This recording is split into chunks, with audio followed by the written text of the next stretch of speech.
All right, guys, we got another episode of Strat Chat here. We're really happy to have Xaereth. We kind of grabbed him. We're like, hey man, do you want to come on this week? And he was like, yeah, I've got some time. So we picked a time that worked kind of like as we did, and we managed to get him here. So we're gonna have a chance to chat with him.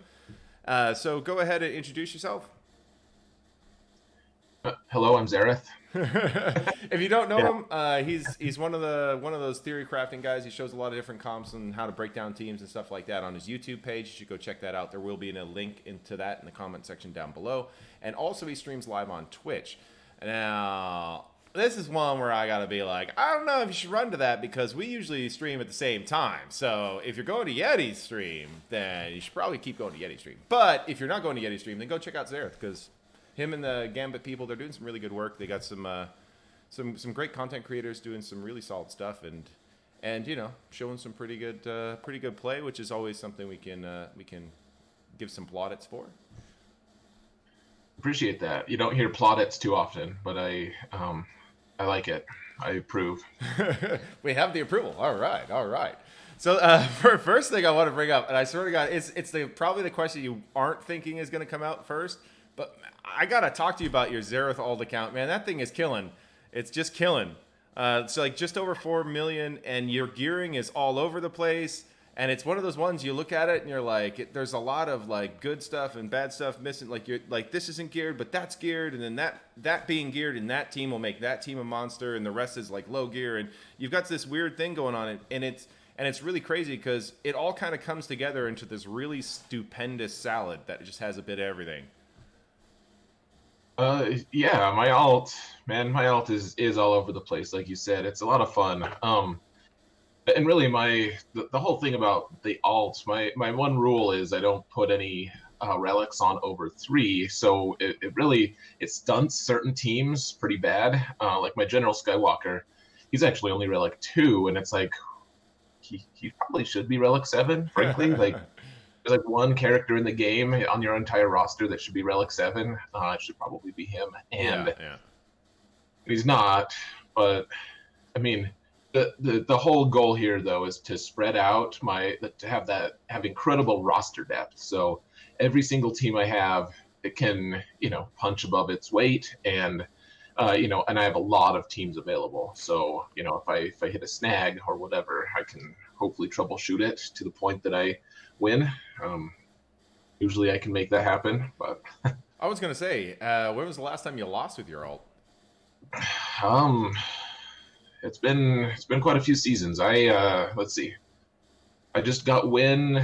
I'm on a win streak. I just got win number 83 in a row. So Yeah, that's a pretty solid. Because I literally just in some of my scouting and stuff. So I'll go and I'll like go backward to where they don't show you seasons and go look. And so it was really funny because I didn't look at your mains GAC the history that much because I just spent a lot of time looking at the alt trying to find a loss. I was like, I just kept rolling back the number. I'm like, all right, maybe we'll find one in this season. No, all right, next one. No, it's like, so it's pretty impressive to see, and you'll see some interesting stuff. Like you keep your Darth Revan team is at like what G9, G10 roughly. yeah, my Darth Revan team is horrible. Yeah, so he's at gear 11 now. He's been at gear 11 for a little bit, but yeah, I don't have Malik on, and let's see how I'm trying to remember what the comps I'm running with him. So yeah, I mean, most of those guys are like gear 10 or 11, but like my Sith Triumvirate team just goes with Emperor Palpatine because they're too embarrassing to actually use. So I just throw them, like, hide them next to the Palpy squad, and I have no idea how effective it is. They always get one shot, but I feel like if I ever actually did look at their history, that they probably take respectable teams to counter with, and I always put them in front. So people are like, "Oh, that must be his best team. I better use my Darth Revan on it." I'm like, "Good, Yeah, excellent, please." that's something I kind of saw a lot of in the alt history. That was one of the ones that stood out. Is a lot of people are using either their own Palpatine on it, or they're going big like shock clones, or something like that. Or you'll see like the odd Jedi Revan going there, and you're just like, and it's really funny because most of the time, like when I go and I look at the team, I go, okay, that's pretty respectable. Then you look at the gearing, and you're like, surely you had a better option than that. It's like it's one of those funny ones, and it's just constantly is pulling out a really nasty team. Another one that when you throw it on defense, your Darth Revan team always gets like one of their best teams, if not their best team, because I mean it's one of those ones where the mechanics just kind of overpower even with low gear. So I mean the fear can really lock you up. And here's the thing too, the one of the secrets behind that account. So there's a couple factors that help it win because it's in Division 2 now, but this is the first season that it was in Division 2. I managed to get into a pretty good guild early on, and they've kind of let me piggyback my way into, like, I have both of the GET2 capital ships at 7 stars. So I would put Negotiator. I put Negotiator on defense forever on that account, and people maybe they'll outplay me on the ground, but it's usually pretty hard to beat that account on ships. Now in Division 2, I think I only had one person even get to ships this season, so it was almost a waste. But the fact is, like the GET2 aspect is really nice. And then I would say even more important though is all of my guys are pretty well modded. Like it's nothing super flashy, nothing gaudy. That account for its GP level has, I would say pound for pound, it has better mods than my main account for whatever reason. Like I've just luck of the had draw. more success with modding. What's that? So just luck of the draw, I guess. Like, sure. Well, yeah, I think so. And I mean, I'm sure that as a competitive player yourself, like you pay a lot of attention to modding. I know that I've actually had a couple people link me to something that you've said about modding, about like things that I've said about modding. In fact, like you were talking about my Jedi Knight Luke comp, and you were talking about my mods. A couple people linked me to that, and so you're clearly paying attention to mods. I mean, it's one of those parts of the game that maybe you like it, but probably you don't. But everyone acknowledges that it's important. It's very important, in fact. I would go ahead and say it's a lot more important than most things. I kind of learned it from Klesso a little bit, but I see it on accounts like your alt and stuff that handle the GP load really, really well. It's just like most people were like, oh, I'll just throw everything at Relic 7 and that'll make my account amazing. I'm like, my Relic 2s and Relic 3s are going to smoke your Relic 7s if they're modded better. It's just the way it is. So it's really funny because a lot of the time in teams, it doesn't even need to be your super fast team. It just needs to be turn order, how things are coming out. Like, and I do listen to people who, especially if it's a team that I don't know very well and someone says something, I'm always like, okay.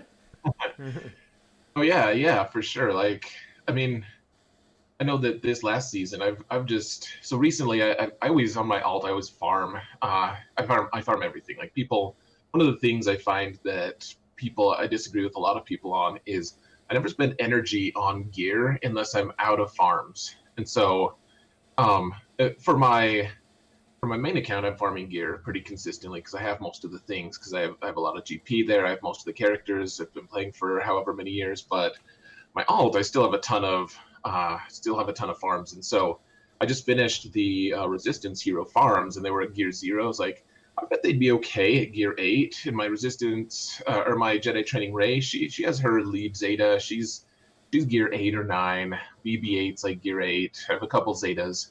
So I got them up to 8, and I've been using them lately, and it's been tremendous because they can kill gear 11, gear 12 teams at gear 8 or 9, which is just because of their mechanics. Yeah. Like all you got to do, like you put decent mods on them, and then you get so much turn meter reduction, turn meter increases on your own team. You don't need gaudy stats to.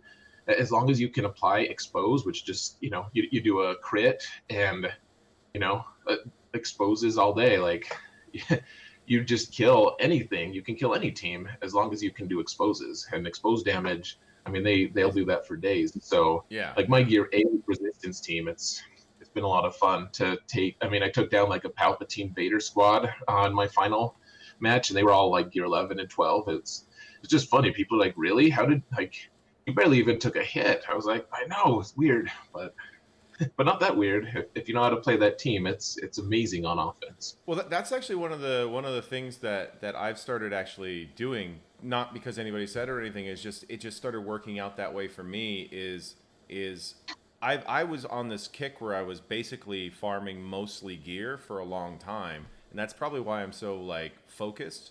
But at the same time, I realize that there's so many little pieces that I need that I just don't have.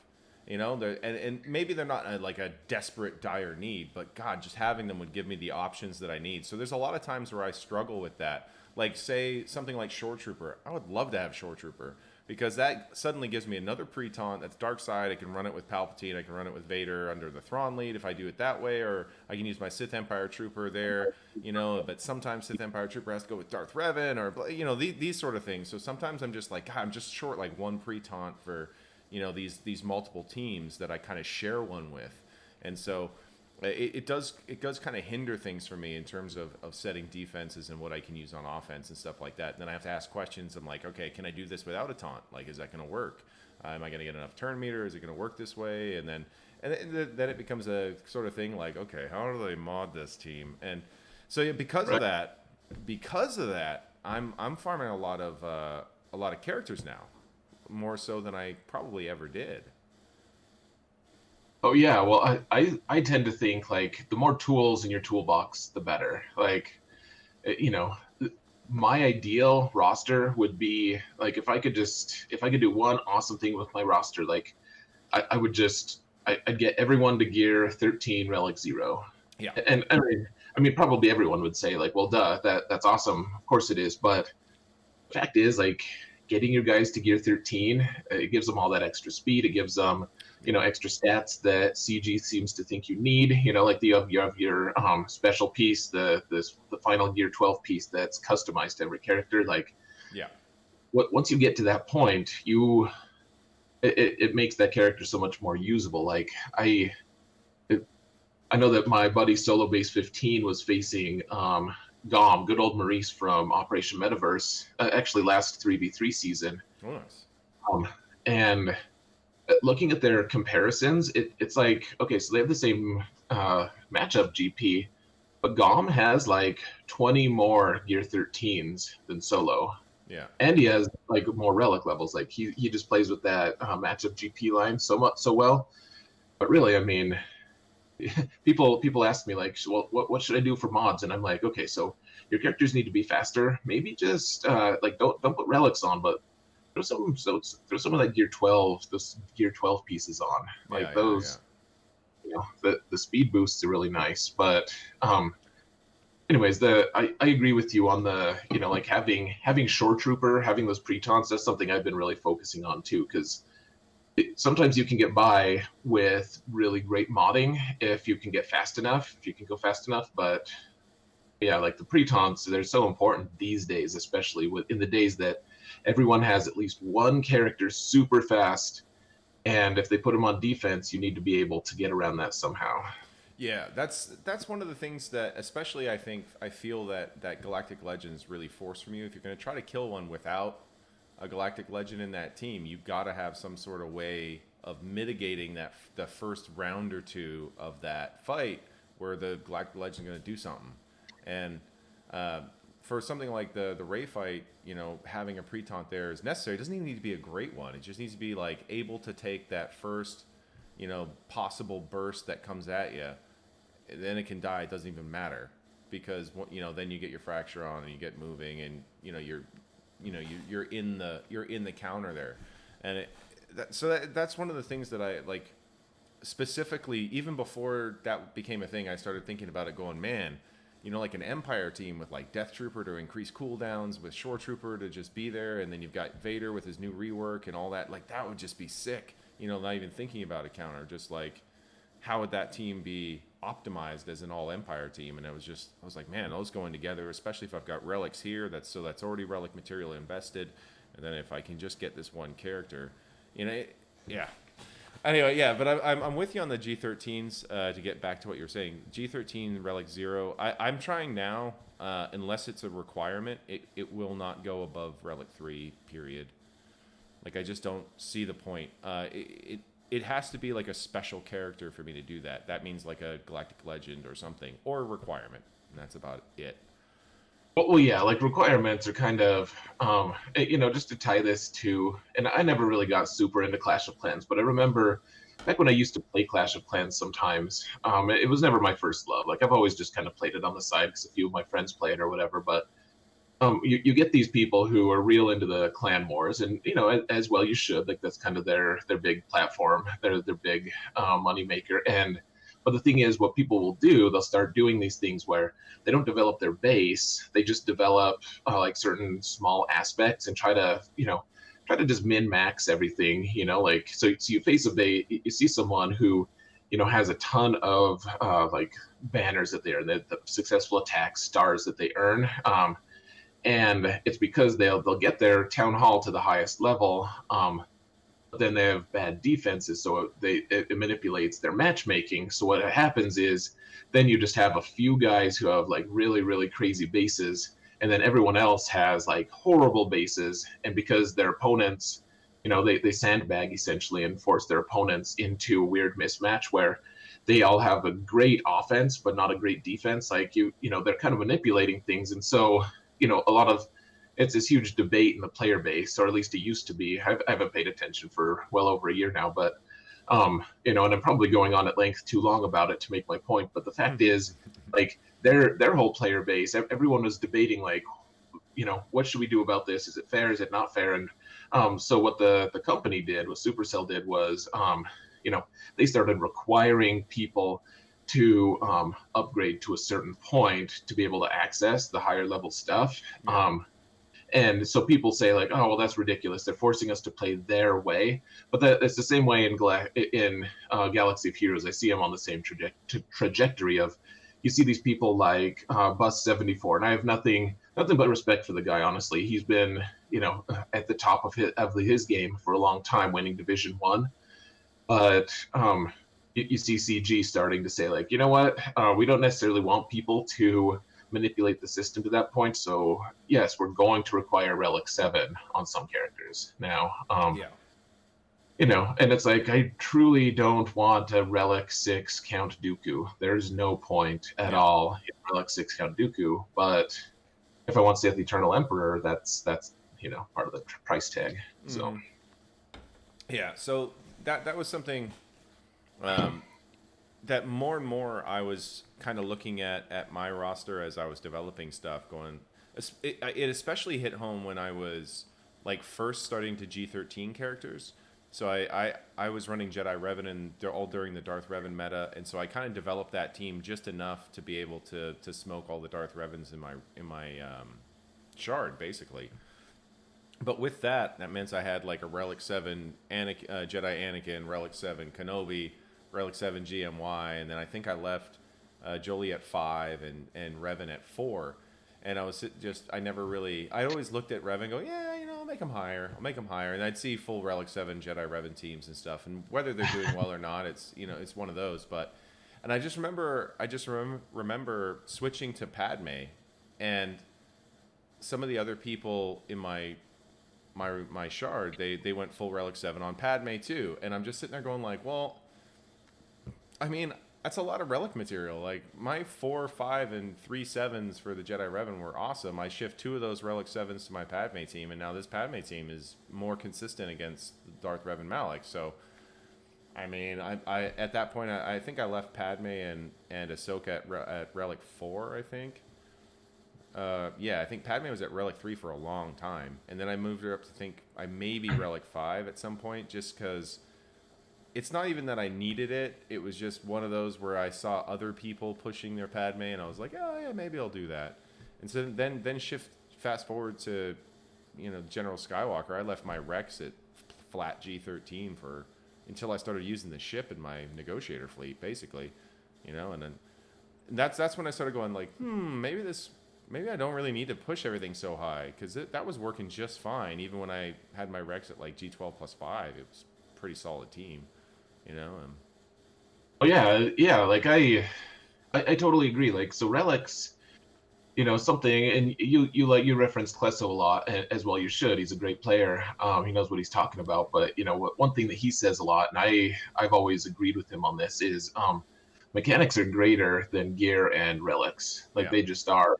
So if you can understand the matchup mechanics, then I mean, one of my earlier videos that I've made, it was probably almost a year ago, but back when relics were kind of a new thing. Like my whole thing was, I showed someone, I showed a Padme squad that had amazing mods and amazing relics. Like they were all relic 7, and I showed how my gear 12 Treya squad, they were all gear 12 except for like a relic 0 Scion, just like ran circles around the Padme squad. And it's like, if you understand how to do things, if you understand the matchup, then you don't necessarily need a huge amount of gear. Like, yes, gear 13 is nice just because you have that built-in speed from all those pieces, but after that, it's mostly superfluous. Like, it's unless like I was talking about Skywalker earlier, General Skywalker.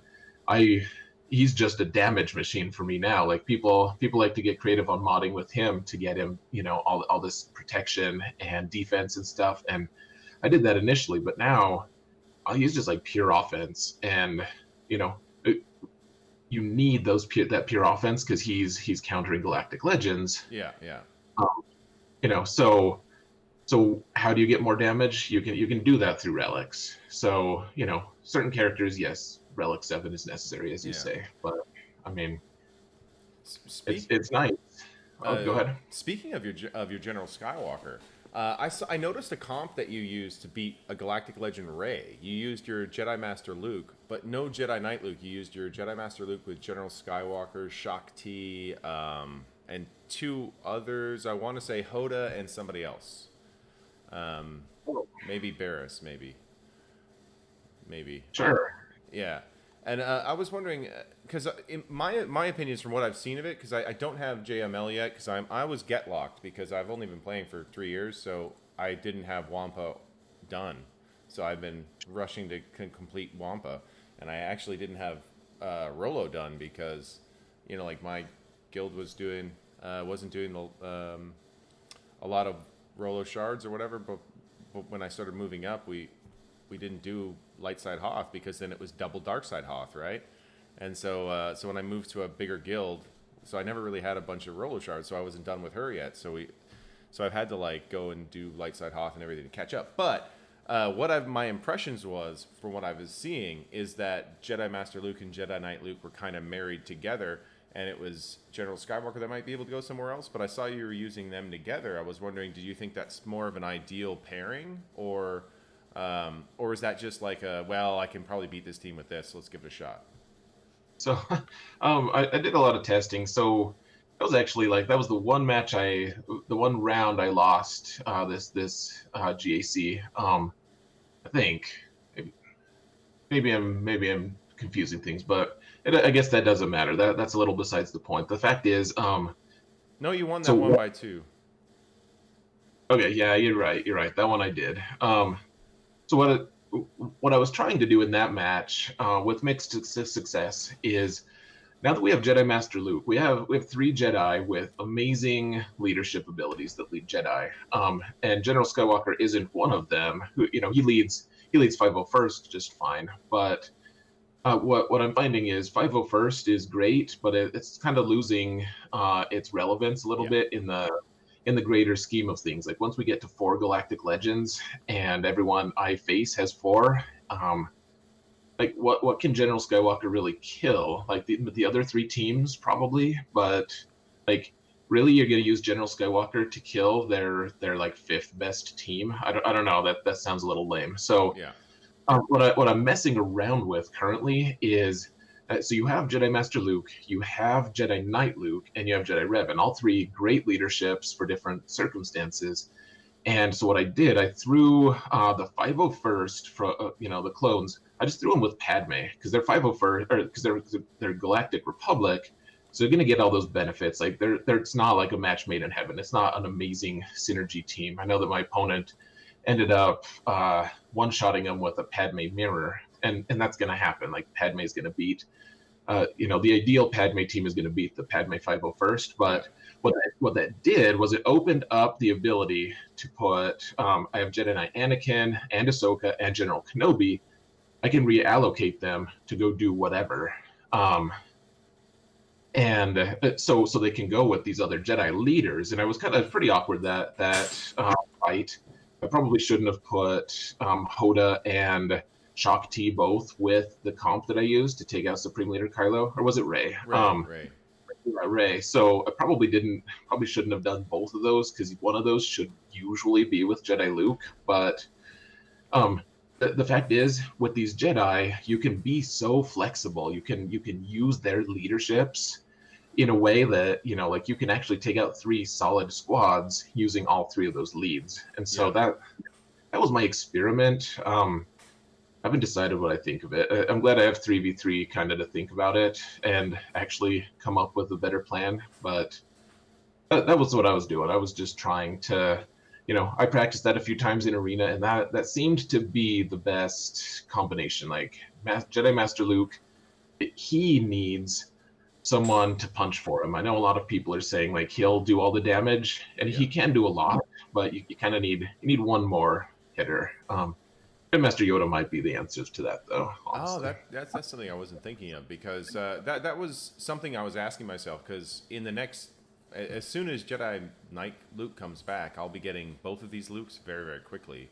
So that's something I've been kind of like pondering myself, like how am I going to split up teams and what leads am I going to use? And I was kind of considering splitting up like Revan and Bastila and using Jedi Luke with Jedi Master Luke, because I was thinking that those two would be kind of necessary for those Galactic Legend counters. But if General Skywalker can do it, then that saves me putting the Zeta on Bastila's lead, because I still don't have it.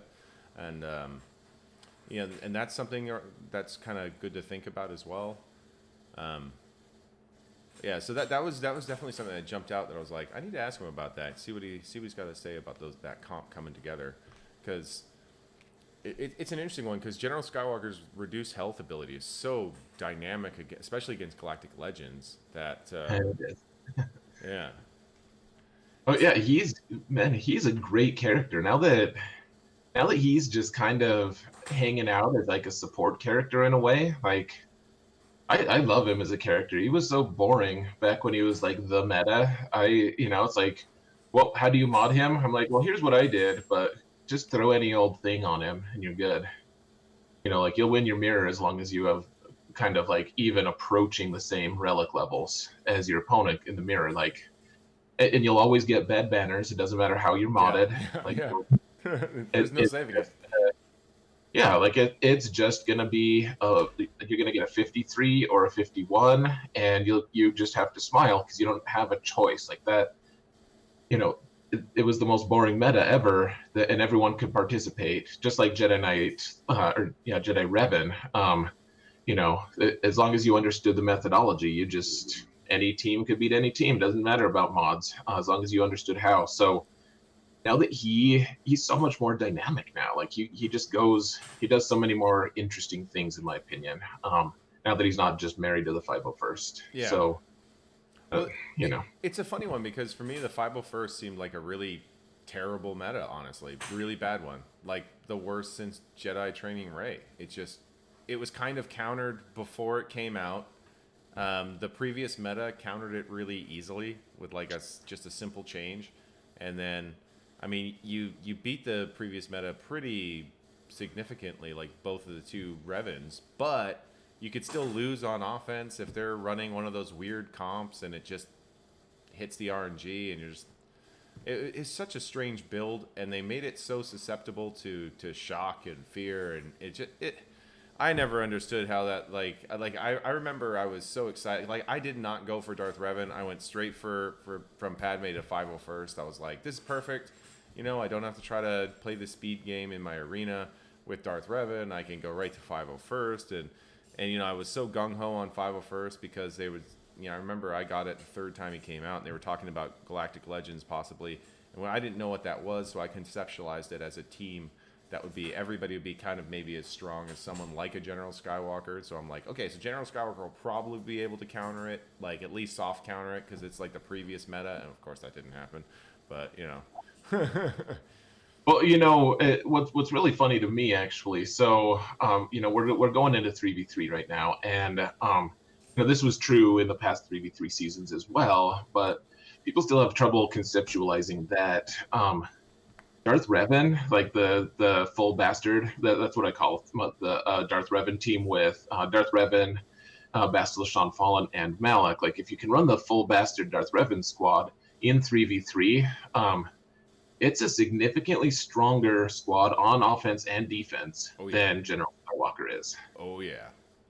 And it gives me, it just cracks me up. Like, I remember it was like a day full of people just being shocked that, like, I took General Skywalker in and I lost. I got terrible RNG, against Darth Revan. And I'm like, and the first few people, I'm like, okay, well, yeah, that does suck, et cetera. I talked to him through it. And I got to this point on this day, like, a lot of people message me with their results, and I try to be polite, but and it's interesting to see what their ideas on it. I like talking shop about the game, but it hit this point on this day where it was like the 6th or 7th person who told me the exact same story of their Darth Revan, or of their General Skywalker losing to Darth Revan, and I just typed in all caps, like, ha ha ha, like, for a long time, and that person is never, like, I talked to him later and followed up, but we've never really been friends after that, because it just broke me. Some part of me just broke. I was just like, this is so ludicrous, like, this whole buildup of everyone's experiencing the exact same thing that I already knew about, but like they didn't, and the hilarity of it, of just like one more person saying, I got terrible RNG, and it's this meta, the old meta is conclusively beating the new one in this game mode. I just lost it, and I kind of apologized, but it never repaired our burgeoning friendship. Yeah, I can understand that. Excuse me for just 1 second. My cat is being an asshole. I'll be right back. Yeti, leave it alone, dude. God, you're such a pain. Sorry about that. I opened a beer right before I hopped in voice with you, and I left the bottle opener on the counter. And he was currently just knocking the bottle opener around the kitchen, and it was driving me nuts. So I had to go fix that really quickly. Bottle opener, boy, that's good. Yeah, that sounds like one of my. They're like, hey, this is an adult thing, not intended for children, but watch how I have this inventive way for me to play with it. Yeah, it's like, oh, that was creative. No, stop before you kill yourself. But I appreciate the ingenuity. Yeah, it's sort of like that, and it's also one of those where, like, especially when you're trying to do something else, all of a sudden it happens. You're like, you couldn't do this 10 minutes ago? Come on, like.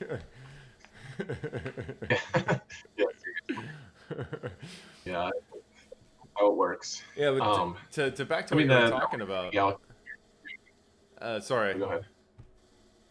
I was just saying, back to what you were talking about, it was really funny because as you're talking about it, I remember that happening to me that first day, because at the time I didn't have a Relic Malak. I think maybe not the last 3v3, but 3v3 before that.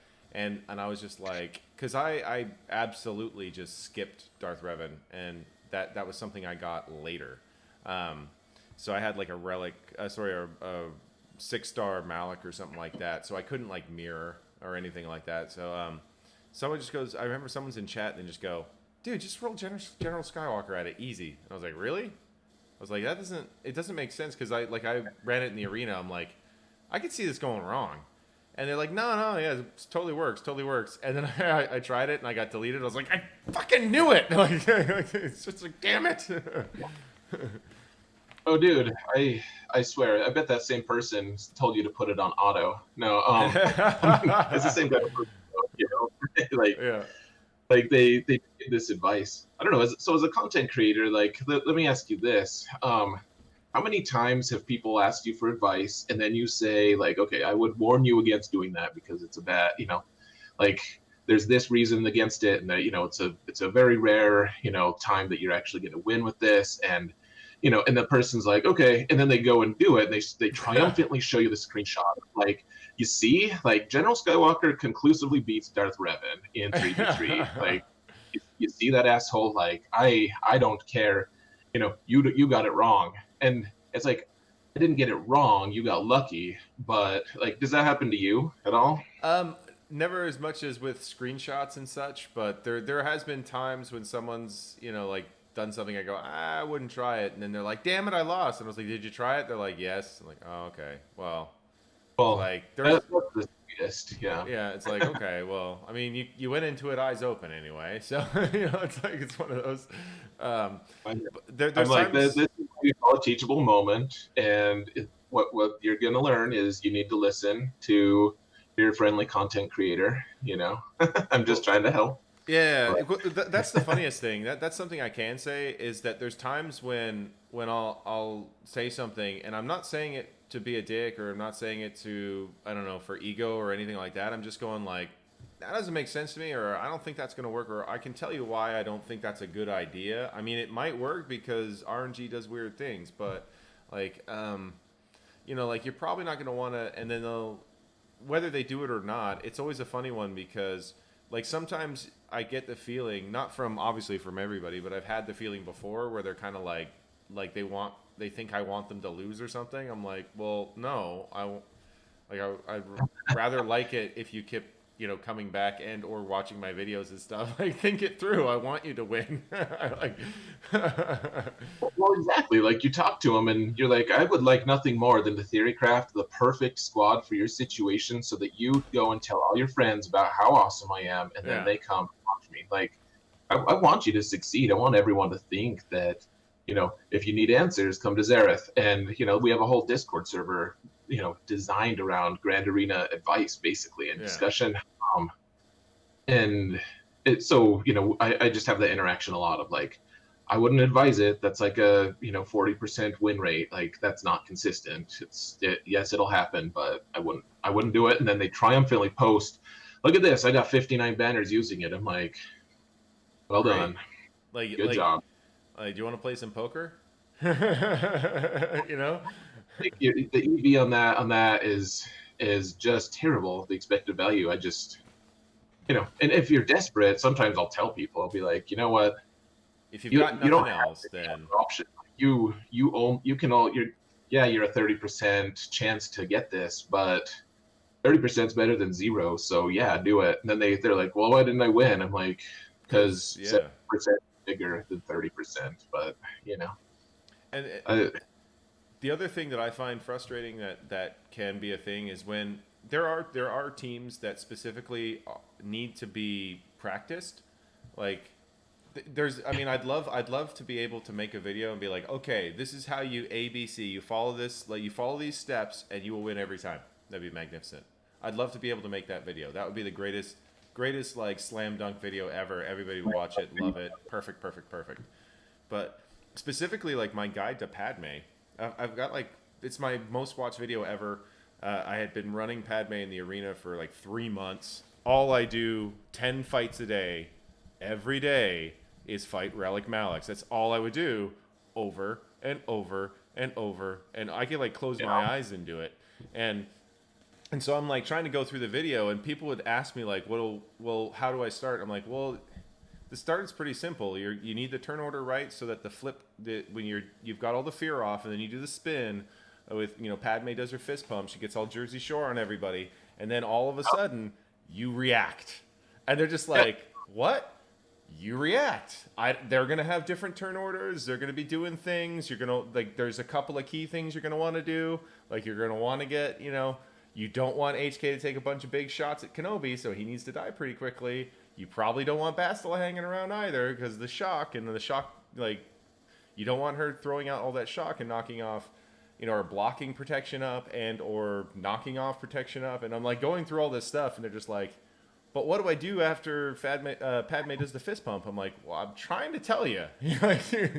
like I can watch you and walk you through it, but I that's about it. Like, Well, it's such a dynamic game because things do just go to hell real quick, yeah, or I mean, they just evolve into chaos. Like I totally agree with that. Like there, though the counterpoint, well, it's not really a counterpoint. It's kind of funny. Like back in the Treya meta, you used to be able to run Emperor Palpatine lead against Treya, and you wouldn't hold as well, but it was like way easier. As long as you had Palpatine and Treya on the team, like you'd always get your Annihilate off way faster because you gain so much extra turn meter because of all the dispelled debuffs that are just always accumulating, and then the opponent's Treya dispels them, etc. Um, and so I actually taught I think it was three at the time, 3 or 4 year old, to like he would do my arena climb for me. I got it to the point like it was formulaic to the point of like okay, because my Treya, it's just been a while, but the key characters were all faster than the others, and that was how you set it up. And so some of those squads, some of them used to be able to play like that. I mean, it's the same thing as you can almost just put it on auto, but that being said, yeah, now like the Padme interaction, man, it's so complex. You're like, okay, so you're running Shock T with the count for that counter. Like, who do I want to hide? When do I want to save my heal for something later? Like, and you have to do so much prep on mod work and everything. Make sure that you have enough potency on General Anakin or Jedi Knight Anakin. I mean, and you know it better than me, I'm sure, because you used to climb with it. I used to practice climb with it just because I had the right. I had Darth Revan, and he was faster than most of my shard, so I didn't necessarily have to. But I mean, I love my off meta counters, so yeah. I should watch your video. Actually, I bet I'd learn something. That was one of those ones where I basically lost a bunch and I got really angry, and then I finally like stopped being angry and went, okay, how are people beating this team with this team? And then I started changing the mods around to try different things, and it was really funny. It was like little stuff, like with Bastila possibly giving -15 speed at the start. So you're like, okay, so I need Padme 15 speed lower than Kenobi, who's my slowest character. How do I make that happen? And then I moved mods around for that, try to build up his health, and then it was like, and then I immediately realized right off the bat that no matter what, and it's really funny because a lot of people use Anakin's AoE all the time. I'm like, okay, number one, we don't want to do that, literally ever.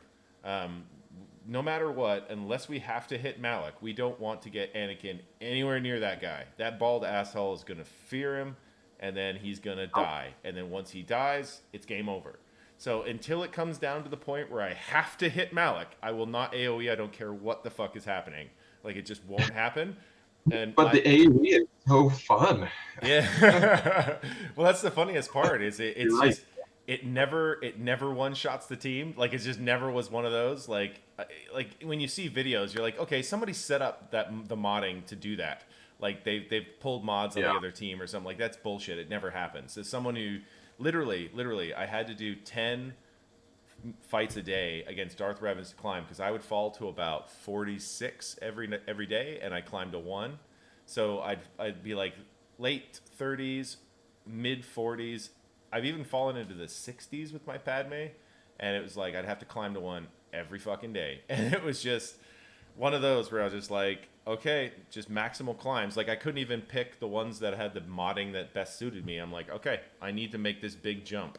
Like, what's in front of him? If there's another shitty team right in front of that guy at hit that maximal climb, I'm going to do it 1 back. I'm going to go for the 1 back because that's a nicer matchup.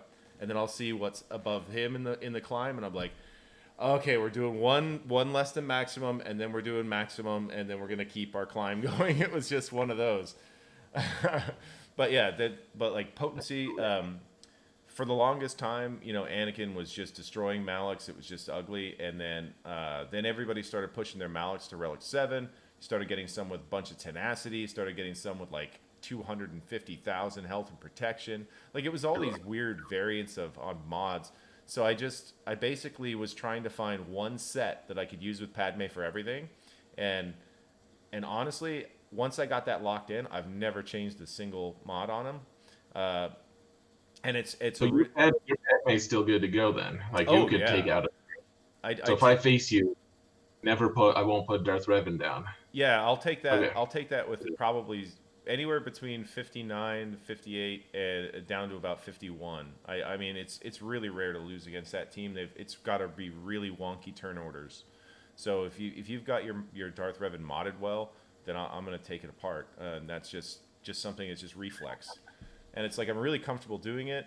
It's just every now and then you get stuck with the Malik, and you're just like, oh come on! Like it's just one of those where it just comes out really wrong right at the end. Like it's You always kill up to Malak at the very least. oh 100%, 100%. I've never not got that far. It doesn't matter like with anything that's modded relatively well.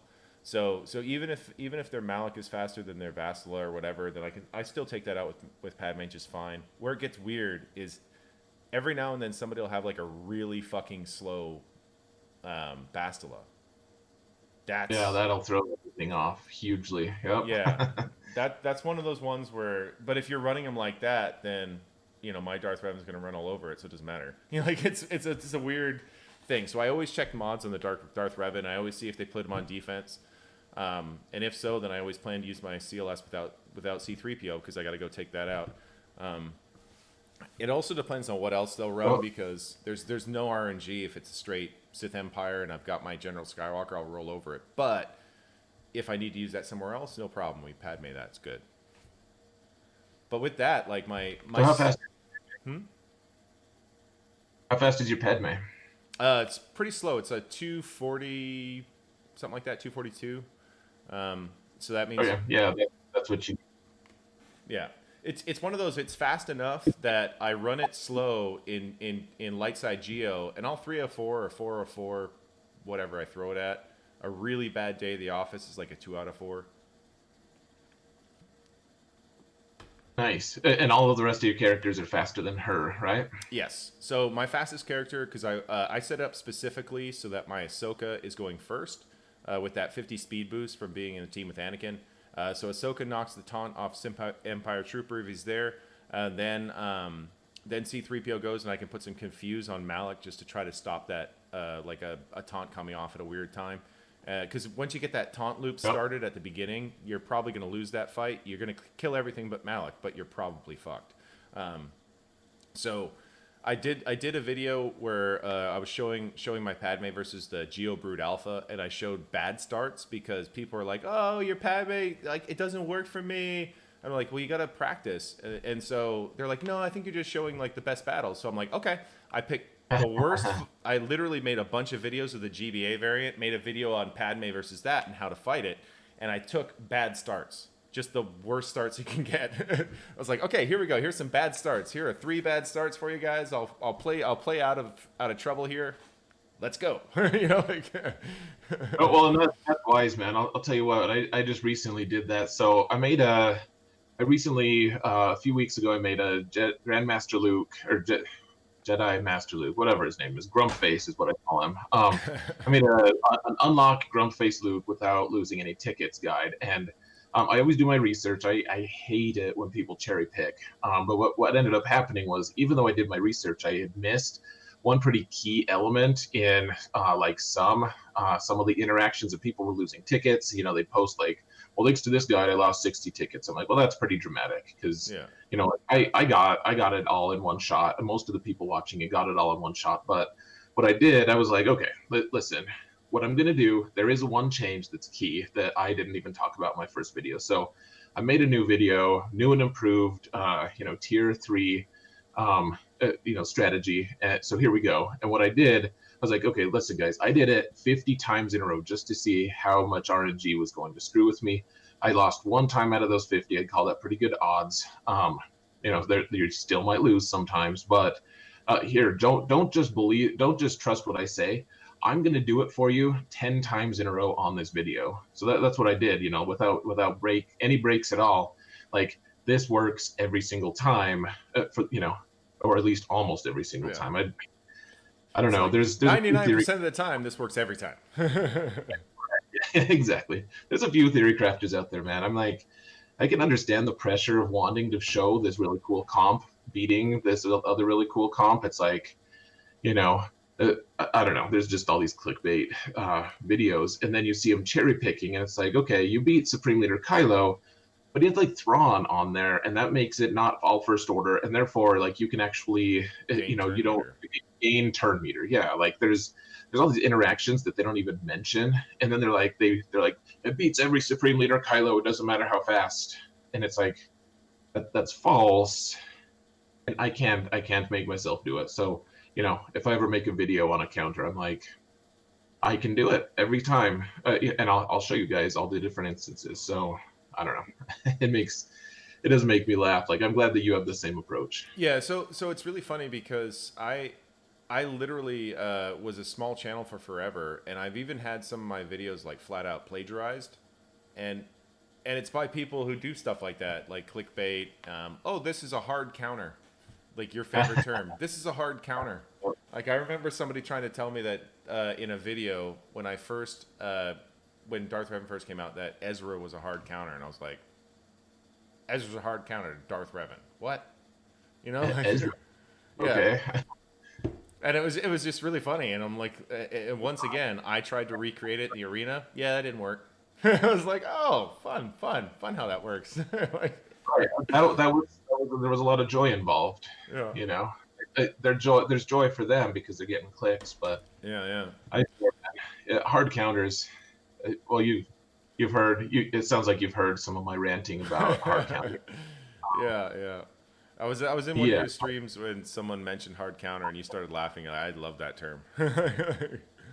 Well, it's such a funny thing. It's like you say it's a hard counter, but what does that actually mean? Like I don't even know. Like if it's you have things that are more likely to succeed, but in the game of RNG, like Yeah. the only real hard counters is like when the math is overwhelmingly in your favor, and usually you can't actually engineer that if you're fighting someone at even approaching the same gear level and mods and stuff. So that's where my favorite hard counter in like discussion is when people say Wampa solo Wampa hard counters Phoenix, and I just laugh. I die laughing whenever I see a video. People now they know to link me to these streams and these videos of people who they're like, look at this. There's Phoenix in the back zone. I'm gonna get cocky and I'm going to take Wampa. Like, watch this, guys. And then the guy who has placed Phoenix in the back isn't quite as dumb as you might think. And they've modded Zeb for potency. And Zeb's like, okay, now you're dazed, and now you're stunned, and now the Wampa is dead, and like you failed. Yeah. And it just makes me, I die, I cry laughing. Oh, it's so funny. Like, I love it when that happens to people. I don't know. Apparently I'm a purveyor of Misery. like it, purveyor of salt. People are like, I got the first one ever. Like, did you know that Zeb has days? I'm like, oh, did that happen to you? Could you show me a video so I can secretly like laugh for the whole day? I don't know. Makes my whole day. If anyone sees a link to that, it never ever gets old. Yeah, I'll have to make a meme of your head on Salt Bay, just like dropping that salt.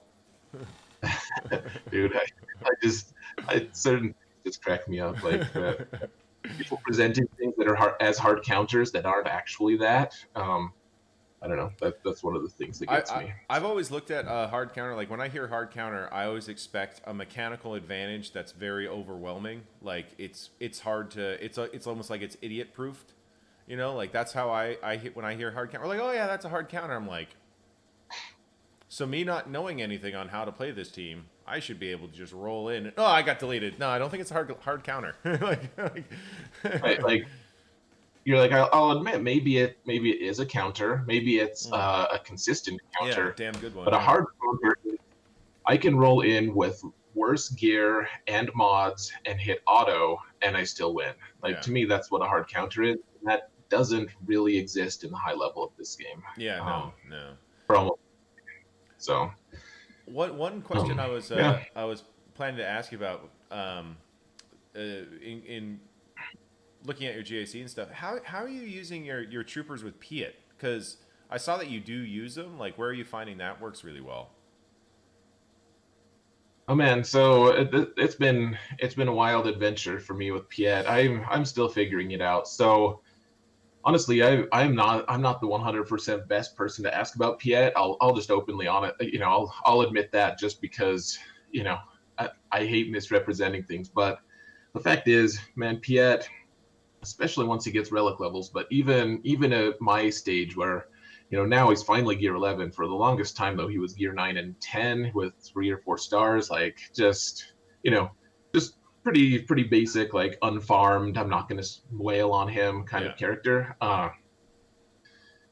He kills like everything if you do it the right way, and you need the requisite. You need some relic levels, you need some speed on Stark, you need certain elements. But man, it gets ugly with him because the way he modifies the amount of damage on the entire team, and the way you get so many AoEs, and the way the turn meter links, it gets so gross so fast. It's like, Snow Trooper does an AoE for 100,000 damage on all 5 guys he's shooting at. It's something to behold. It's Yeah. amazing when it works. And I've seen people now. I see videos of people who I respect, and they actually they've actually, they're not cherry picking. They just do it in arena just to see. Like, they beat Sith Eternal Emperor consistently, at least certain builds. Oh, that's You handy. can kill.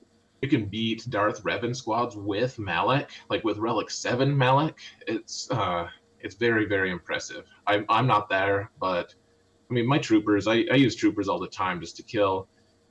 As long as you can get a faster Stark than their boss, like, you can kill any trooper team as long as even sometimes when they have Nest in there. Um, a lot of Newt teams you can do it with as long as you can kill Dooku kind of quick. Like, huge squad that a lot of people underestimate. That's one of the very first things I scout, actually, when I'm scouting an opponent. How fast is their Stark? Yeah. Because it depends on, or it determines how what teams I place on defense. Yeah, that's a team that I've always kind of wanted for the longest time, but because I kind of joined after basically Hoth was, an afterthought. I never really worked on him. There was always something else. There's always something out in the way, and so I'm getting to this point where, because especially with Sith Eternal Emperor needing Veers and Stark, and it's just like, well, Veers, Stark, and Piet. Oh baby, just add a relic Snow, and we've got a beautiful baby there. We can do some work. So I'm really looking forward to that team. My favorite light side team is CLS. I fucking love it. The first ever marquee I ever whaled on was Chupio, because I just was like, I got to get this for my CLS team. Yep, I'm actually right there with you. I've turned into a small whale lately. I've never really been much of a whale, but now that I've had a little bit of game generated income, Yeah. I can actually afford these things. But yeah, Chupio is maybe one of the first characters I've ever actually, and I light whaled on him. I waited till he was in shipments, Yeah. Same. but Same. For me, it was like I think I did one vault and then some arena crystals on top of that, closed them yep. out 7 stars, which is great. I mean, I would have loved to hit a 330 gamble pack, but I'm not fucking gambling with crystals. It's just not how I want to spend my crystals. It's, you know. I did I did it once. I was like, what if I did it? It was like a golden ticket moment. I was like, what if I did it? And it gave me 7, and I was like, I'm done. Yeah. And I've lost.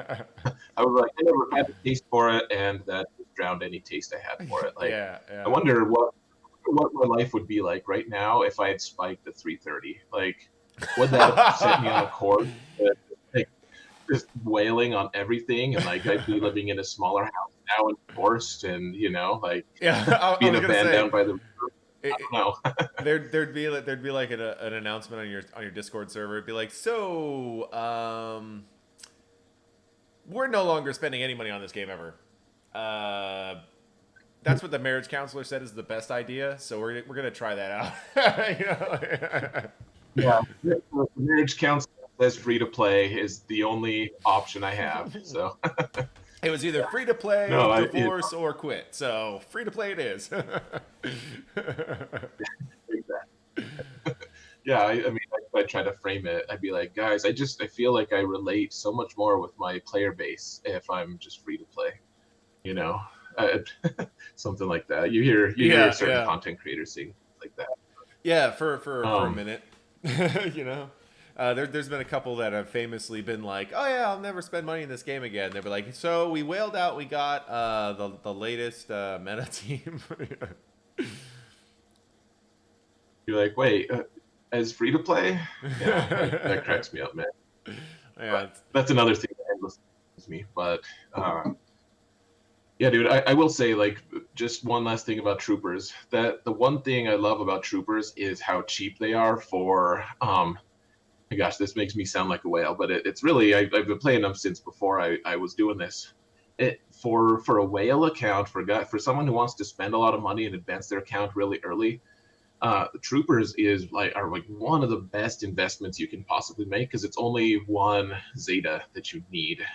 You need that Veer Zeta, and then after that, like you can kill a ton of stuff. You have a ton of utility with that squad, and all you need is gear. Which, if you're a whale or a kraken, that's in no short supply. It's the yeah, Zetas that are a problem for those guys who likes to spend. So, you know, for those of you who are listening who are mega krakens and you want to start a new account or something like that's one of the most efficient ways to get a good squad yeah. is through troopers. So. I always look at those kind of squads as like when for the longest time I've been thinking about to put together like a starting guide or how to build or whatever, but you know they keep releasing new stuff, so it's just constantly is outdated.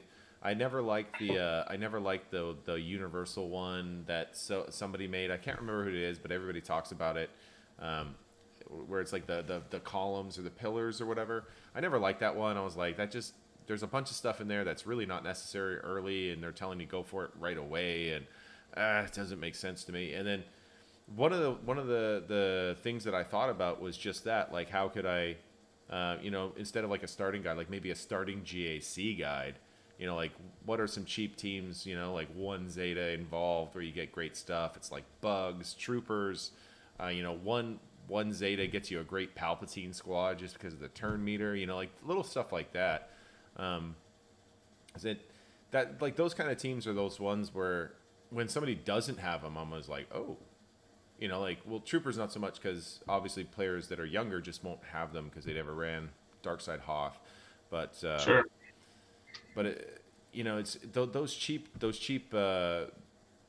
cheap teams essentially that are so great. Like I fucking love Night Sisters. There's a couple of Zetas are necessary. Like you need to have Sure. at least 3 Zetas to make that team hum. But the gear that goes into it for like free to play players, Night Sisters are like if you don't have Night Sisters, you're missing out for 3 Zetas, which is not much. But the gear is so cheap to get the premium Night Sister team. There's not a lot of premium gear in it. So you can get this great team at G12, and you throw one relic on it, and it's an absolute monster. Just a monster. Yeah, 100% agree. Night Sisters, they carried my old guild back when I used to run territory wars for a guild that was like mid tier, but I was like, guys, work on your Night Sisters. Night Sisters are gonna save us, and we went on like with a bunch of pretty, we jokingly refer to people who are really casual. We call them filthy casuals. Not in an endearing kind of way, like, Yeah. oh, you're just a filthy casual, but that doesn't sound endearing, I'm realizing. But like these people who, they're not over invested in the game the way I am. But Night Sisters, man, like they're so flexible. They die and they die, and you're like, this is good actually. I'm surprised. I'm happy that your squad is doing so well against my Night Sisters because that's going to turn around and that's going to turn against you eventually. Yeah, it's gonna bite you right on the ass. Yes. So I Yeah. used to run a really fun version of Night Sisters. So I had G12 plus 3 on Asajj, and I had G12 plus 5 on Daka. My Daka was obviously modded for health, and then Talzin was at G11, G10. Spirit was at like G9, and my zombie was like G11 and G10. And it just kept getting holds in GAC, my like baby GAC, just because they roll at it with something, and they do too well against the weak stuff, and next thing you know, they're like, "Oh, I'm fucked. Damn it!" Like, Yeah, that realization when I've been loving it, man. I just recently actually used my Night Sisters on my main account. Used my Night Sisters to take out a what was it, a full relic Jedi Revan squad. oh yeah, And I was like, I didn't even know what I was doing really. I was like, I know that this works. And it eventually occurred to me, I was like, okay, I really need to quit reviving people. I just need Talzin to keep popping back up and dying to get Asajj boosted. And oh you know, yeah. I ended up winning with like 5 seconds left, so it didn't feel that convincing at the time. But the reality is, man, like, yeah, that team turns into such a monster. It's fun. Yeah, it's one of those like I've been kind of plotting to kind of jumbo size my Night Sister team, and so right now I just have Doc at Relic 5 with like 122,000 health, and the rest of them are all G12, varying levels, G12 plus 3 down to plus 0. And so I was just thinking, I'm like, you know what would be great on a team like this is because the relic levels don't really help someone like Asajj or whatever. So you just leave her at G13, leave Talzin at G13, leave Spirit. Spirit you put up to relic 5 just because she's a fucking nightmare. And then you leave a zombie at G13 just for the speed boosts, right? On that. And then suddenly that team's a lot more difficult to handle. And Asajj obviously is, you know, getting that compounding damage, and she's got a higher base damage, G13, more speed. Like, it was just one of those, I was like, just leaving them without the relics on the 3, and then you have the 2 relic 5s, just making that team just really annoying. Because, like, a perfect world is Talzin and Spirit keep popping up in the Death Storm and just keep blasting you. Yeah, I mean, it gets pretty scary though. You're like, so at what point do I revive? Because if you know one thing goes wrong and I'm just screwed. But I always put it this way: the revive never comes out until Asajj dies. When Asajj dies, I revive. That's it. that's fair. My Yeah. Asajj usually doesn't die, but you're right though. Like Asajj is the one, and of course Daka. If she's dead, you need to find a way to get her back. But Yeah, you're pretty hooped yeah, if Daka dies, but like, because the only other revive in the team for that is going to be off of the basic. So you're gonna have to kill something with like Asajj on a basic, or you're gonna have to if you've got Talzin alive, you do the Talzin like group hug will bring someone back as well, or the killing on basic once again. So it's one of those where you're just like you gotta pray that there's someone close to dying. so I swear I had someone say like, hey, I watched your video, your counter video on how to use Night Sisters against Jedi Training Ray with the Hero Bros, and I was like, I was already like, like you know, because that's not a consistent counter really.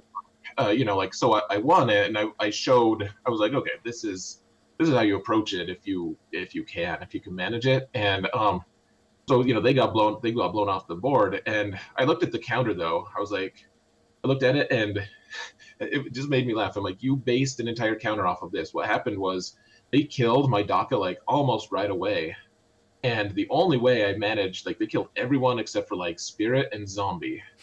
And then like I just got my Zombie only had a basic left. So you know, Zombie comes makes an attack, Talzin happens to assist, and the plague kills someone, and it brings Daka back, or it brings Talzin back. An immediate turn and calls everyone to assist, and Daka comes back, and then she revives Asajj, and then everything's just like, and everything's good. And Yep. you know, in my video, I'm like, yeah, like, never a doubt, never a doubt. But it was they needed one turn more to finish me off, without you know, and I just have loaded their turn meter, and that's it. Yeah, it's almost like, dude, I thought you said that was gonna win. I'm like, never said such a thing in my life. That's actually really funny. Though. Yeah, I always call Night Sisters as heart attack hollow tables. You know, like you're just like working a Night Sister counter. You're like, all right, I'm gonna take my Night Sister at this Grievous. This is either gonna work or it's not gonna work. I don't like I know how to play this, but sometimes it just goes really wrong. Like, You're absolutely right. Like if I ever make partner with on Twitch and everything, and they would give me more emotes, I think I will absolutely get one of my first emotes is going to say clench time, and you use that exclusively with Night Sisters versus General Grievous, Oh because yeah. it's like there's always a moment where you're like, this could go horribly wrong right now, and it's time to clench, and usually you can make it so that it doesn't happen, but man, it's Night Sisters are super scary to play, but like I said, they give the best stories. They do. Like Oh that's the yeah. squad. That you're like, this one time with Nice Sisters, and someone starts the story with that, and you're like, oh, you lean forward. You're That's a like, lean. you're like, tell me Lean how this forward. went out. I already know what's happened ish, but what happened in this instance? You're like, wow, that was totally predictable, but I am extremely entertained nonetheless. Yeah. Well, yeah, exactly. Like, it's one of those. The first time I tried the CLS with the Big Bear backpack in GAC, yeah, it's the first time I've actually like go, oh, you know what? I'm gonna roll the dice and try this. And so I kind of know the theory.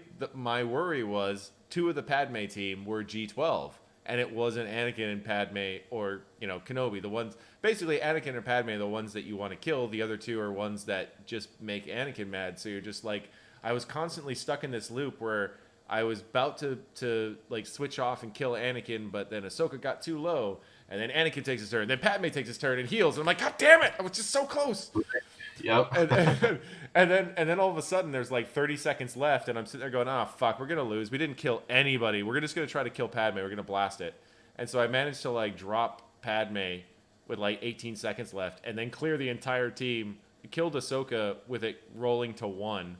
Like that last hit, just hit it right before the timer drew. And I was just like, oh! Yeah. Yeah. That's one of those things you'll talk about for a long time. I love that. Yeah, that's fun. It was like 2 minutes or 3 minutes in. I was like, yeah, this is still going all right. We're gonna get it. We're gonna pop them. And then all of a sudden, it's like 4 minutes and 20 seconds have passed, and I'm like, oh fuck, this is not only Yeah. are we gonna lose, we're not gonna kill anybody. Like, this is the worst case scenario for this.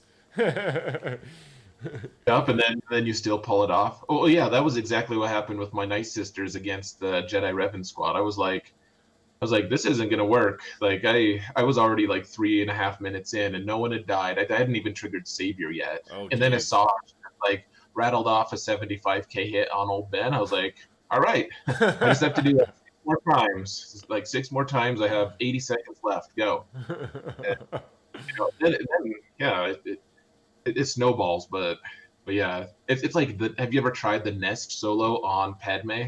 Yes, yes. Yeah, like I've done that quite a bit. Relic 7 Nest is something I'll never regret, and um, so you can take Padme down with that, but you make zero progress for your first like 3 or 4 minutes Yep. unless it's a bad Padme squad, and then it's suddenly like, wow, Nest is suddenly whenever she crits, she's doing like 70k damage. Like where did that happen? Where was this the whole time? And you have to be patient and understand how the kits work, but yeah, it's one of the damage builder squads can be the highest risk and reward squads for sure. Yeah, I do the Padme solo on the Nest solo on Padme.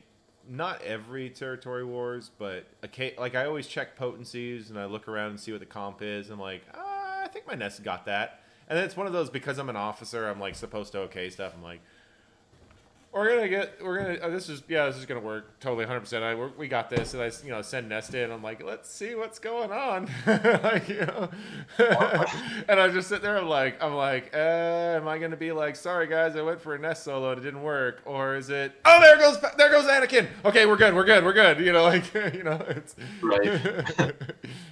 Dude, yeah, I think one of the funniest interactions I had with someone, like, so we were talking about, and it's kind of almost like just a joke on our Discord now, but it's like, so I used at one point, and this is kind of before Galactic Legends were super relevant, so it's a while ago, but I was just exploring my just like FU defense, where I just place like all my good teams on defense, and so part of that is if they put Padme on defense, I have to use Nest, and so what ended up happening though It's like, okay, so their Padme has a really high potency on Anakin and on Padme both. So you need more tenacity, but then you need to be able to dispel these things as well. So like you put Watt in there with Nest to give her the weapons tech or Tank the tech. think tech, yep, to be able to dispel. And then you put Kira in there, so you do more damage because it was on a full Relic 7 Padme squad with really great mods. And so you have this whole support staff for Nest. It's literally a 4-man team, and you send her in, and I managed to kill it. And someone's like, "Wow, that was such a cool Nest solo on Padme." And I'm like, "Can you really consider that a solo? Really?" like, like That's she was solo most of the time. Like most of the other, and Hermit Yoda's in there too, just yeah, to give yeah. extra nasty and damage. And so yeah, people call it a solo, and you're like, well, I kind of disagree with that terminology, but Well, it was pretty neat. think about it this way: it's like a monarch used to solo hunt back in the day. They've got the bush beaters to push the game at them. They got the dogs like Yeah, running them towards the bush beaters, and they're sitting there like drinking a chilled tea or something like that. Like, oh, well, it looks like the right. looks like the beast is coming approach towards us. Like, like that's basically what's happening there. Like all the structural work, so Nest can take all the glory. Right. Well, yeah, you even have like all the asshole lickers who are just like, masterful kill, Your Majesty. Yeah, exactly. Yeah, You yeah. have the people, you have the huntsmen who like tackle the deer and like hold tend to the heart for the king to like stab. Yeah, yeah. Masterful job, Your Majesty. You are one intrepid woodsman, sire. One intrepid woodsman, I must say. Yeah, like if I got stuck in the wilderness with one person, that would be you, Your Majesty. You know your shit. Yeah, yeah. Quite so. Sire, Agreed. sire, did you previously study under some sort of some hunter or perhaps a trapper, sir? A master of some sort. Yeah, Yeah. yeah. You're truly one with the woods, sire. Sorry, sire, there is some mud on your hose. Yeah, he's like, well, that's because I actually had to dismount from my horse at one point. It wasn't what I wanted to do, but yeah, dude. It's like, yes, of Anyway, course, there's mud on my hose. There's no guard robe amongst us. It's not. That's what we shall have. We shall have to have a wagon with a guard robe on it to follow us, so I do not have to squat in the bushes. Yes, sire, that is a magnificent idea, sire. yeah, and Nest is like, yeah, I can relate to that. Yeah, yeah, but yeah, it is. That's definitely one of those characters I didn't regret throwing a relic on. I only took mine up to Relic 4, and she seems to do all the work that I needed to do at Relic 4. So I think I'm gonna leave her there. But I was originally planning to take her to Relic 7, so it was one of those where I was like, I just kept using it as I was relicing it up, and then at 4 it was just like, seems to be working. Well, I'll leave it. I'll leave it. See how it works. Well, and you really can. Like my alt has her at Relic 2, and I put her on defense usually, and Yeah, yeah, people can't budge her if you don't have the right team for it. Like she's just gonna stay there. So yeah. yeah, Relic 4 probably good. Relic 7 I can't. She's won me too many matches just on her own that like I'll never regret the Relic 7 on Oh her. yeah, yeah. It's one of those worthy Relic 7s because you do need the damage to build, and you do need her to do all the damage and all that stuff. So there's a couple, like when Relics first came out, like I took Han Solo up to Relic 7 like pretty quickly. I took Yoda, Anakin, and Kenobi. Those were like my first full, like 4 Relic 7s. Like to this day though, I only have 9. Most of them are requirements. It's like. Yeah. Yep. That isn't that funny how it is? Absolutely. But man, Nest is. So I got one of my most recent match in Grand Arena, the guy placed all 3 Galactic Legends and on defense, and so and I always place mine. I have a pretty rough defense myself, but this guy had so much success with using Vader against Rey. I was like, I don't know, I'm not gonna place anything good with her really, because I just need to get this over with. Like, she's going to be on defense so that I can draw his Vader out so that he doesn't get like a 60 on someone else. And, like there's whole strategy behind it. Even if they get 60 with Vader against Rey, it's acceptable to me. But in this case, I was like, I just need to throw a wrench in things. I need to make him like potentially, struggle. And so the one thing I didn't see in his history, and I looked pretty far back, he never faced a Rey team with Nest. And so today, man, the Grand Arena history came out, and I laughed out loud. I had a belly laugh because he failed against Rey, and I was like, oh, so like, how many characters were left alive with Rey? Like all she had like, it was Rey, Nest, what was it, like L3 and Zalbar and Holdo. Yeah, Zalbar and Holdo. Yeah, okay. So you were looking at my history, that's right. And so I laughed out loud when I looked. I figured Rey was just left alive, but as it turns out, he timed out against Nest. He killed Rey, no problem. And Nest was like, I'll just hold him for a while, guys. No worries. And not only that, it looks like Nest almost got some kills too. Like like IPD was pretty much like on a sliver. Yeah, he was raggled. I was like, nice one, Nest. Yeah. It also looked like your Empire fleet stood tall. Oh man, this whole last week, my fleets were the story of this week. I played pretty, I wouldn't say necessarily like poorly, but my first opponent, man, all my opponents were great this week. They were all like 465k lifetime or higher, and so you're going to be in a bad. It's going to be a hard match if they're that high in lifetime, because they've had consistent success against high end players, or against people who are invested in the game, I should say. Who've been playing for years or whatever. So, my first opponent, like, he just played me, man, he played me so hard. He did so amazing. I'm impressed like crazy. And the only way I won by 2 on that one, because my negotiator, he couldn't clear my negotiator. And then the next match, we decided to do something weird and not use our Galactic Legends, but then he outplayed me on the ground, and I was like, great. And he's a 480k lifetime player. Like, no shame in losing to a guy like that, but when he got to fleets, though, he couldn't clear my negotiator again, so I beat him there as well, even though he was more efficient on the ground. And then the last one, I just had to laugh. Like, I beat him pretty soundly on ground as well, to the point that he didn't bother to clear my back zone. But, but then Tarkin, he knew, he was wised up. He knew about my videos, so we watched him beforehand, I think. And then so he's like, okay, I killed negotiator in one shot. And then he couldn't clear my Tarkin, so I don't know. Yeah, he rolled. I'll say that he rolled the Yeti fleet at your negotiator there. What did he use? I actually didn't look at his fleets. He used the Rex Anakin Y-wing start. Okay, yeah, that's fine. I mean, if they want to use negotiator to mirror mine, that means that their negotiator isn't in back, and it's like, I'm probably going to steal more banners than they are. If their negotiator isn't on defense, I'm good with them one-shotting it. So yeah, I'm still kind of coming to grips with the Malevolent. So I mean, the Ahsoka start is always a difficult one with against the Malevolent. So I'm always like leery of that. And so I see you were dropping Anakin with Ahsoka and Y-wing, and I'm like, oh god, like that's like my nightmare.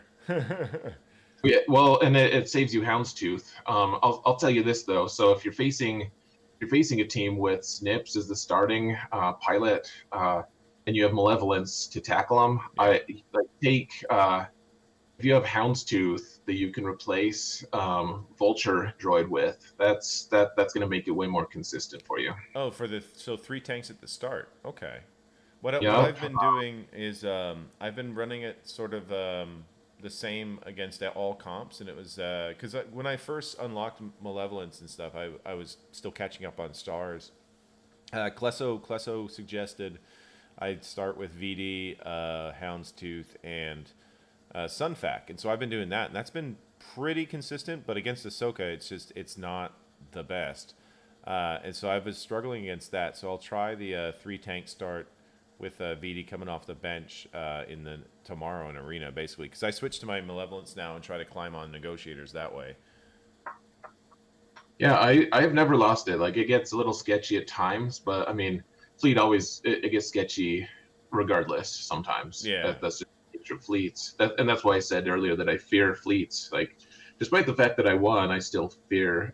I mean, I almost won exclusively this week because of fleets. yeah. I fear them because they are a fickle mistress. You can succeed with fleets on one, forever, and then you're like, why have you betrayed me, RNG? And RNG's like, saw someone better, you know. Holy shit! I just saw something. I peeked at my GAC history. My opponent from my last match, the one at the end of the season, he ran his Jedi Revan at my Mon Mothma team and got deleted.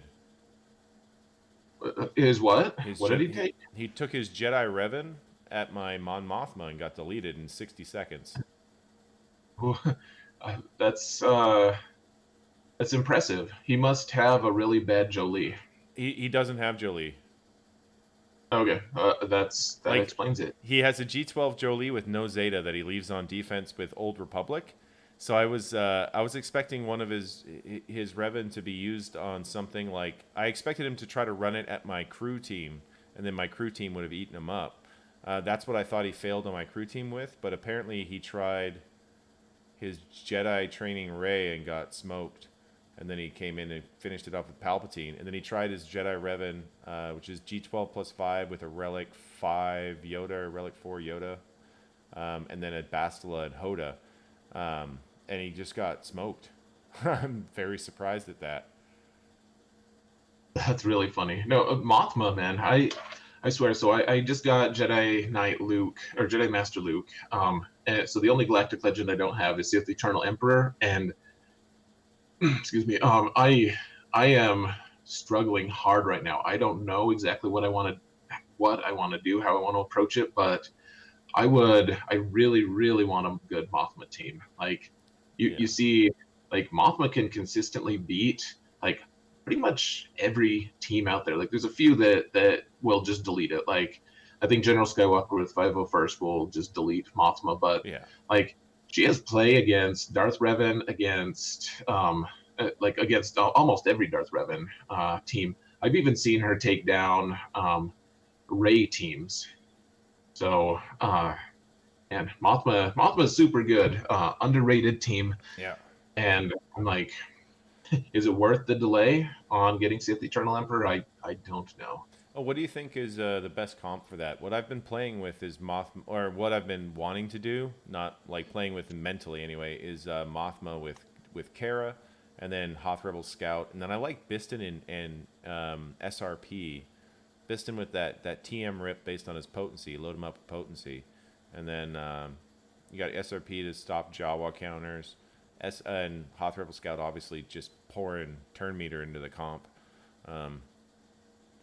Yeah, so that's like the philosophy of like use the entire buffalo kind of thing, because then you can get SRP and Biston up to relics, and then they have an awesome ship as well once they're relicked. Exactly. Yeah.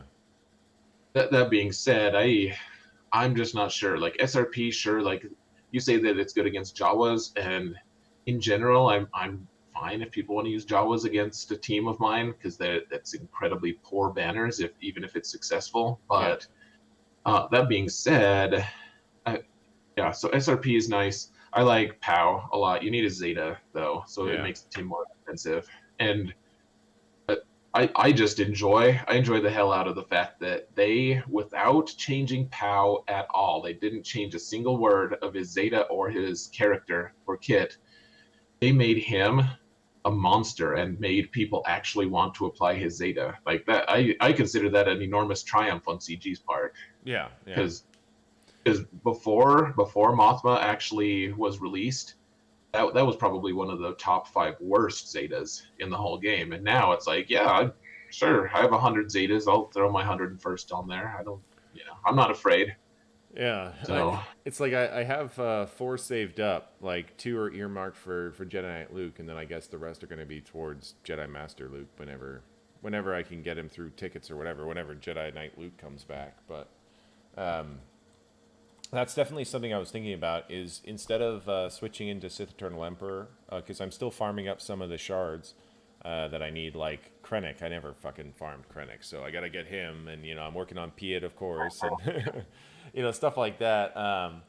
So I was like, well, I'm doing that. I got to get Biston's U-Wing, but the 4 fleet thing, having good rebels now is going to be kind of paramount, like, because they're one of those teams that oh, can dude, yeah. pretty reliably beat Negotiator, and so it gives you that option of setting your Negotiator and taking your Malevolence and your Falcon, and maybe or something, or you set Negotiator and Malevolence, right? And you bring, depending on how they like to play, and that gives you some options on offense that you wouldn't normally have if you don't have Biston's U-Wing. It's like, it's the ship that's, like the 3 most important ships for that team are the 2 U-Wings and the MILF. Yep, those are the 3 best for sure. Cassian's one of my favorite ships out there. He's just so good. Yeah, And he takes so much gear you don't ever want to apply. But yeah, yeah. he's fantastic. Yeah, that's. I'm just going through Um, the pain of gearing Rolo right now, and I got her to G11, so I'm like, oh, only 3 golden eyeballs and 2 stun guns. CG, you're too kind. Oh, bless. That's where I wanted to put that lovely precious gear. Like, dude, SRP is the grossest gear in the game.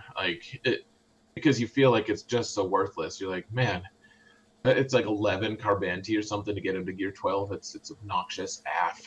yeah, it's 500 or 550, one of the two. It's pretty ugly, but I'm not even gonna lie. Gearing up Rolo felt like gearing up Kenobi. It's a major undertaking. And then I was looking around at like what else I needed, because the only 2 other characters I don't have at G13 that I need for Jedi Master Luke are Old Ben and Princess Leia. So I was looking at Ben. I'm like, there's some Carbanti there, but it's not too bad. Like I'll be able to get that pretty quickly. It's like 400 Carbanti. Not beautiful, Yeah. but whatever. I'll get there. But looking at Princess Leia, it's like, oh, there's more golden eyeballs. Oh, of course not. Why wouldn't there be? Why wouldn't there be? And then I looked at Jedi Knight Luke, and I'm like, 5 golden eyeballs. Wow. How kind are you guys? How kind are you guys? Oh my God. This is like, in these 3 characters, like 10 golden eyeballs or 11 golden eyeballs. Fucking brilliant. Thank you so much, guys. Thank you so much. I know. I bought a vault because I was like, okay, I'm just gonna, as you do when you're a mini whale, sometimes you buy a vault to kind of speed along. And so I'm like, okay, I'm just going to apply, like, I'll get these characters all the way up, and it's like the weekly shipments don't have enough gold balls for Princess Leia. Yeah. Like I gave her all of my balls, so it was pretty. It's not a bad place to put your balls, not gonna lie, but I mean, in terms of If you're usability gonna later. if you're gonna place them somewhere, yeah. But yeah, it is shocking sometimes. You're like, well, that's like one of the cheapest pieces of gear, but once you run out of them in the weekly shop, they get it gets pretty bad. Like I'm always stuck on the challenge part of it. That's where I'm always stuck. The challenge part of the golden eyeballs. I just never have enough. I don't think there's ever been a time where I've had like many of them, except for right after I got Hyperdrive bundle, where all of a sudden I had a bunch. I was like, oh, this is amazing. And then once man, so that was a huge crunch for me for a long time. And yeah, I remember I used to every single time I had guild store currency, I'd buy them with that, and like people would make fun of me, and I'd be like, look, if you spend any money on the game, or even if you don't, if you're just playing it long enough, like it becomes a huge gear crunch. And at some point, once I started having a lot of characters relicked, that hasn't really been as relevant for me. Yeah. So good news for you, like you'll get to that point eventually. But it is a huge bottleneck for a significant part of the game. For like a year, I was buying those pieces. And the weirdest part about it is what I've noticed, that I think it's almost subconscious, but when they need multiple golden eyeballs to go to G12, they just kind of just stay at G11 in my roster, or for casting stake G10, you know? And so I'm just looking at some of these characters, and I'm like, oh, you know what? I'd really like to bring up Dooku, and I eventually will get Sith Eternal Emperor. Getting him at like flat G13 would be amazing for the extra speed and all that stuff. And so I just went and looked at him, and I'm like, 3 golden eyeballs. Well, that's not happening. All right, so moving on. You know, I'm like, oh, Cassian, I need to get that. Well, he needs a golden eyeball, I think. No, there's multiple. Okay, yeah, so that's not happening. Okay, we're going to be moving forward. What do we got now? You know, like, I'm just like, no. So I'm like, this is random. What I'd really like to see with Dooku is some kind of a new ability that allows you to train people. Because General Grievous has that ability or he has that line in the thing, like, Count Dooku trained me in the Jedi arts or whatever. Yeah. I don't know. I always thought that would be cool. I have totally been out of the trained blue. in the Jedi arts by Count Dooku. Right. And then there's that meme of him saying that, and then it get like the in one panel, and then the next panel shows like a flashback, and Count Dooku's just like whispering to him. He's like, just spin them like they're a fan. I don't think I've seen that one. That sounds right. That's one of those. There's so many little things like that come out that are just amazing. Like there was a meme recently I saw. I think I shared it in my like Patreon level kind, but it was like a burnt hot dog on a napkin or something, and then you see Padme going, "Why did you send me this?" And then it's Anakin's face, like, oh, she's like, oh no, yeah, I love that one. So funny, yeah. People are clever. Like some of the stuff that comes out. One of my old alliances, the first one I found on Facebook, on Reddit when I first started playing. That brought me into their baby guild. They have a just memes channel kind of thing, and I go back and just look at it sometimes, because that one is always heavily populated with all sorts of greatness. I think that one's so busy because I think it was like the alliance lead or something. Like the reason why the alliance exists is because the Discord server with the memes. It's like it's one of those. So such good stuff. Anyway, I've been chatting your ear off for 90 minutes, so I should probably let you get to it. I just looked down at the timer. I'm like, holy shit, we were talking that long? Yeah, we've been talking a while. I've done most of my arena climb, actually, which, if we're talking hard counters, I have Jedi Master Luke. I just hit the auto button against Supreme Leader Kylo. It's wonderful. I'm looking forward to that. I am very much looking forward to that. Yeah, I mean, eventually people are going to stop running Kylo in the arena, but right now it's been really fun. But yeah, we should probably get going. I still have a modding video I need to try to make. So alrighty, well, it's been fun though. It's been fun chatting. It's been a pretty good chat, I think. I think everybody's gonna get something out of it. We talked some strategy for a while, which was great. We talked some modding. We talked some just content creator stuff. That was great too. That's like a peel back of the curtain, because that's not something that normally is discussed, I guess, in videos. Oh, you're right. Yeah, I mean, I'm always hungry for that kind of conversation. I like to hear what other creators are going through, what their experience is like. So it's been fun. It's always nice, and you get a bit of insight and such. And so I think this is a really good one. I'm going to try to get this video out tomorrow for lunchtime, so that should be good, and we'll end the recording now. So guys, if you haven't checked out Xaereth on his YouTube channel, you should definitely go check that out. There's a lot of good content there. Once again, the link is going to be in the description of the video down below. If you haven't checked him out on Twitch, do so. Feel free to dual stream us, because I'll be live at the same time. So if you're going to be in his GAC, come and check out mine. And both his link to his Twitch is going to be down there as well, so do have a look-see at that. And I just want to thank Xaereth again for coming and spending some time with me and taking some time out of your busy life to come and have a little chat. It was really nice having you on, and I hope to do it again.